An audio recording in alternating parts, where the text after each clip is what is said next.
Question paper ഡിസ്കഷനിലാണ് ഇവിടെ teachers ഒക്കെ. അപ്പോൾ നമുക്ക് ചോദിച്ചു നോക്കാം കേട്ടോ. സർ, ഇപ്രാവശ്യത്തെ ഫിസിക്സ് എക്സാമിന്റെ എന്താണ് നിങ്ങൾ അനലൈസ് ചെയ്തിട്ടുള്ള ഒരു കഴിഞ്ഞ ഒരുപാട് വർഷങ്ങളിലെ ക്വസ്റ്റ്യൻ പേപ്പർ നമ്മൾ കണ്ടിട്ടുണ്ട്.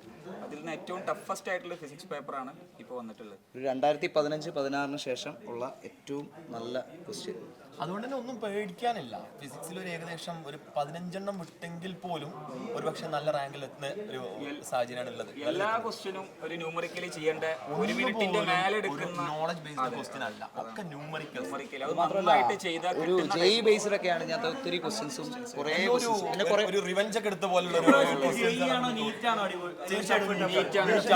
ഒരു സംശയമല്ല. ജെഇന്റെ എല്ലാ ഫേസിലെ ക്വസ്റ്റ്യനേക്കാളും അത് മാത്രമല്ല, ഒരു കുറേ ക്വസ്റ്റ്യൻസ് നല്ല ട്രിക്കി ക്വസ്റ്റ്യൻസ് ആണ്. നമ്മൾ ഉദ്ദേശിക്കുന്ന ആൻസർ ഒന്നും ആയിരിക്കത്തില്ല പലപ്പോഴും, ചിലപ്പോൾ ഫൈനൽ ആൻസർ ആയിട്ട് വരാൻ പോകുന്നത്. അതുകൊണ്ട് കീ ഒക്കെ നോക്കി കഴിയുമ്പോൾ പല കുട്ടികൾക്കും ഒരുപാട് ക്വസ്റ്റ്യൻസ് തെറ്റിയെന്നൊക്കെ തോന്നും. പക്ഷെ പേടിക്കേണ്ട, ഒരുപാട് പേർക്ക് ഇതേപോലെ തെറ്റുകൾ കാണും. നിങ്ങൾക്ക് മാത്രമല്ല ഒത്തിരി പേർക്ക് ഇത് തെറ്റും.